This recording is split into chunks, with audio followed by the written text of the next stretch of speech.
Rufford Ford, I give you an urgent and new update. This is an interesting one. So, a Conservative councillor, Johno Lee, I have spoken to him previously. He's actually quite a nice chap. Before you all jump on this one, we don't agree. So let me get that out there now. Johno Lee has put a Facebook post up regarding Rufford Ford, and I'm going to read it to you. Johno Lee, commercial YouTubers filming on public land, time for a fair policy. Last Thursday, I spoke directly with the leader of Nottinghamshire County Council, Councillor Mick Barton. I'm going to add there, Mick Barton is the Reform councillor, to propose a new policy that would bring commercial YouTubers in line with the rules already applied to others when filming on council-owned land, including highways, pavements and other public spaces. My suggestion was simple. If individuals are filming for commercial purposes, particularly in popular locations like the Ford, they should be required to obtain written permission and pay for a filming licence, just as production companies and commercial photographers are expected to. Councils such as Trafford and Salford already operate similar systems, and it's time Nottinghamshire did the same. Too many content creators are making substantial income from filming in our public spaces on roads, footpaths and council-managed land without contributing anything back. These are public assets maintained using public money, and those profiting from them should be helping fund their upkeep. This could be through licensing fees or copyright enforcement where filming is done without permission. Councillor Barton was supportive of the idea, and he confirmed he would be taking the proposal forward. I'm grateful for his time and look forward to seeing this move toward formal adoption. Thank you, Mick. So that was from Johno Lee. Johno Lee then also made a further post after this, which we're also going to address. So in Johno Lee's further post, it was a reply to a question. He says, let's keep it simple. If you're out filming on your phone or camera in a public space like the Ford, no one is going to stop you and ask for a licence on the spot. That's not how this works. But if you put that footage on YouTube or TikTok and start making money from it, that's then when it becomes commercial, and that's where the new rules would kick in. The council would be able to issue a copyright claim or take down notice at that point. It would be up to the person who uploaded the video to prove they had permission to film there. If they didn't, we'd have the right to take a share of the revenue. That's normally how it works under copyright law. So if you're just filming for fun or for private use, this won't affect you at all. But if you're making money off the back of public spaces without permission, then yes, the council should be able to step in and either block it or claim a fair share to put back into public services. And yes, the Ford videos alone, some YouTubers have made tens of thousands of pounds. Just jumped on YouTube and spotted 9 videos filmed at the Ford. One had 9 million views, one had 4 million views, one had 2 million views, the rest had 1 million views each. That was 6 videos. There's a total of 21 million views. Johno Lee carries on to write, based on typical UK ad revenue rates, £3 to £6 per 1,000 views, that would mean a low estimate, 21 million divided by 1,000 times 3, £63,000. High estimate, 21 million divided by 1,000 times 6, £126,000. That's potentially up to £126,000 made off the back of public space and not a penny back into the local community. That's why I've proposed a new filming policy to Nottinghamshire County Council. If others need a licence to film commercially on our highways and pavements, so should YouTubers. Councils like Salford and Trafford are already doing this. It's time we did it too. I'm going to address this. Okay, so let's address some of these figures. Okay, so Johno Lee is not a bad person. I know a lot of you are going to be feeling all sorts of emotions over this. Just hold fire. Okay, I genuinely believe the chap is all the good intentions, but is perhaps misinformed. So the financials on these numbers I'm giving you aren't from Google or Google AI, what an average might be. This is from an actual YouTuber account. Okay, 16.6 million views in a year. This is with 100,000 subs. Now, according to Johno Lee maths, The low estimate is 21 million views with an RPM of £3 per thousand, which would give £63,000. Real world figures are 16.6 million views with 100,000 subscribers. The real world RPM, £1.25. That's less than half. Okay, less than half of what Johno Lee is quoting there. So when we also take into account this figure, that's £20,771.09. Take your tax off of that. Take your expenses off of that. Your fuel, travelling back forwards, wherever you've got to go, your research. Because don't forget, no one pays you to do this. You have to do this yourself. You're then trying to make some money out of that. You've then also got accommodation. You've got equipment as well. So you're going to need high-end phone enabled to be able to compete. Editing, you're going to be having to pay for your editing software. Yeah, there's free stuff out there. It doesn't do what you need it to do. You need to pay a subscription to your editing. Perhaps Premiere Pro. There's the Adobe suites, you know, or CapCut is one of the other ones they use. On top of that, that is only if that video performs will you get that £1.25. You could go and spend a shed load of money making a video and earn absolutely nothing from it. You might get, say, £3 out of the same thing that you've just spent several hundred doing. So these mathematics, they just don't stack up, really. Also, it's saying that you know, we should be contributing to the public area. It's a public area. All of us contribute. So within that, the YouTubers do pay their taxes if they actually manage to make enough money. Many YouTubers don't make enough money. When we brought people to that area, did Nottinghamshire Council give us anything for bringing people to the area? Did they pay our expenses? No, they didn't. Just the same as we didn't give them any of the profits if we made profit. I actually never did, by the way, just so we're clear on that. The other issue that we have with these finances, okay, is you can be monetized from 1p. So once you get your monetization, so you need your 1,000 subscribers, you need your 4,000 actual watched hours, then you can start to earn money. But according to this, if you earn a penny, you're monetized, they want you to pay. Now, how much do they want you to pay? This is the interesting fact. So I did a bit of research. You're looking at £150 per day based on a 4-person crew. Here's a trick for you. We don't work in a crew, we work on our own. That's one person, okay? But according to Johno Lee, us YouTubers should be paying. That's not just YouTubers, that's TikTokers as well. But if we earn a penny, which is more often the case, you know, you'll earn pennies or a couple of pounds, he now wants you, the YouTuber, to pay. So this doesn't really work, does it? So it can literally take months to build up enough money to get a payout from AdSense. So you could be working, I'm not going to name the guy, but there's a YouTuber that we film alongside, and I can quite happily remember him taking, I think, 3 to 4 months to accumulate enough money to actually get any money back. And this fella, he'd been travelling about 120 miles round trip each time he went to the Ford. He'd been pulling people out from the Ford when they got stuck, didn't charge them a penny. And it took him about 3 to 4 months, not to make any money back, but to actually get enough money together, which is about £60, in order to have that paid into his account. But according to this new idea, this wonderful idea that both the councillors, one Conservative, one Reform, have decided to go along with, how does this work?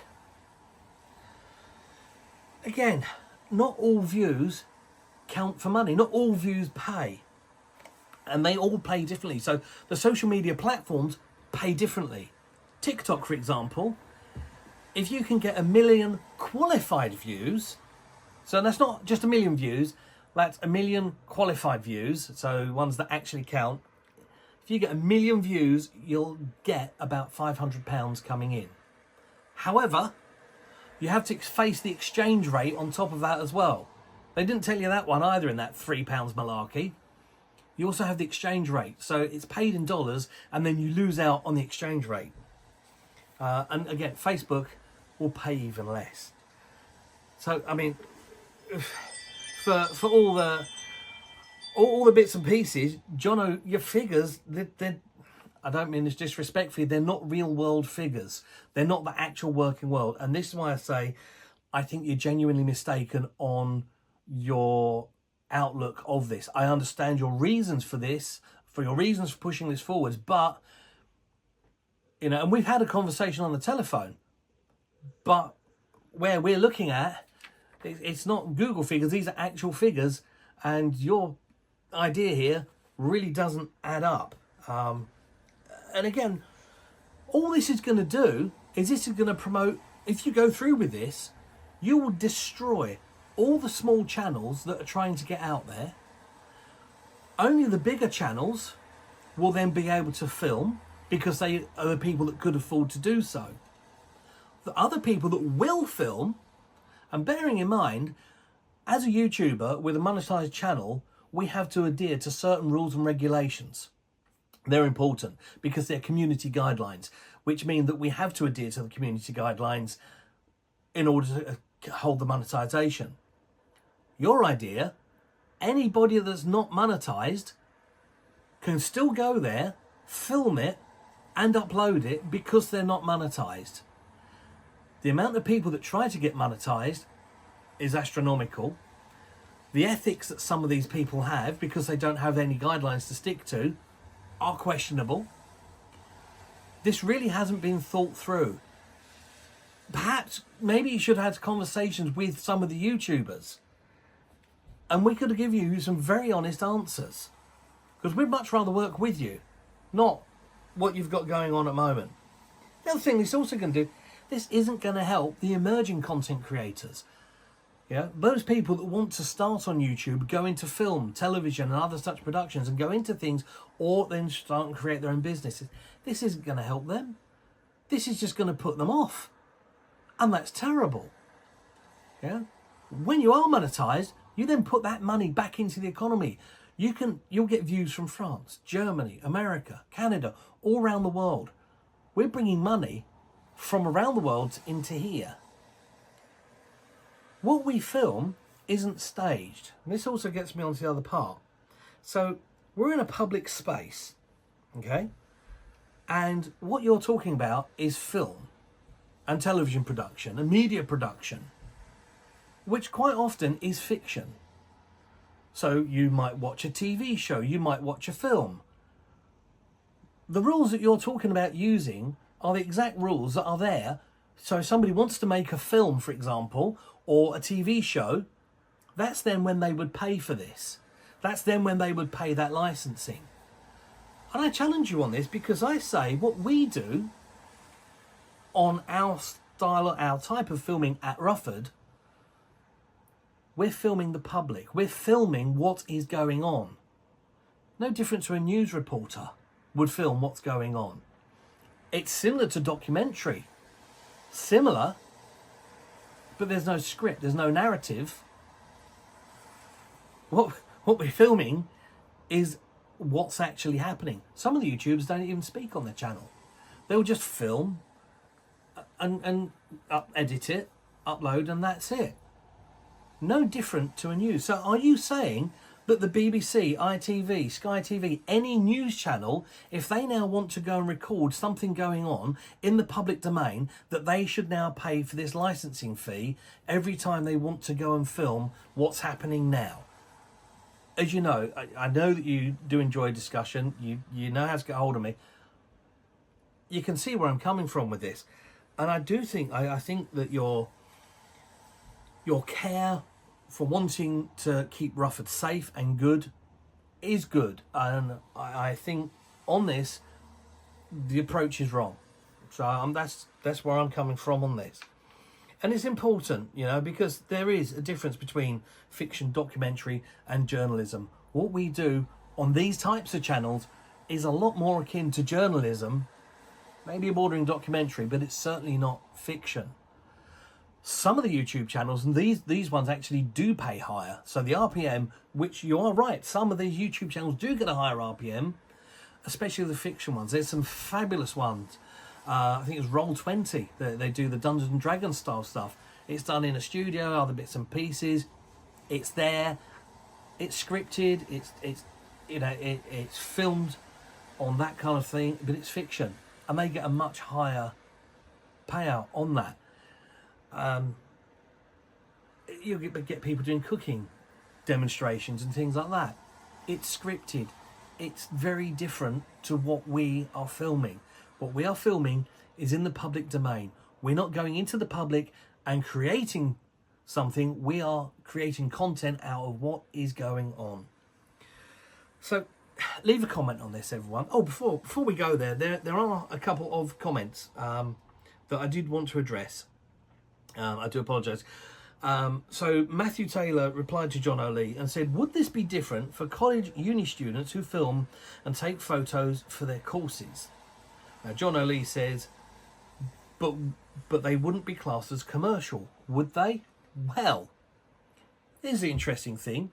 Two people that were filming at Rufford Ford helped get themselves through university by filming at Rufford Ford. Was it part of the coursework? No. If it was part of the coursework and they were monetised, it's still part of the coursework. It's an interesting question. Very interesting question. And there are some hateful, nasty comments on there, which I'm not going to go into, because, you know, if you can't keep it civil, yeah, just be nice. You can have a discussion while being nice. So that basically wraps it up. Thank you for watching. Thank you for watching the channel. Thank you for for everything that you guys do. Again, leave a comment. Let us know what you think. This certainly isn't a video I ever thought I would be making, especially with all the fun, the joy and everything at Rufford Ford. Another thing to consider is perhaps Rufford might actually be opening. Thank you for watching.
Ford.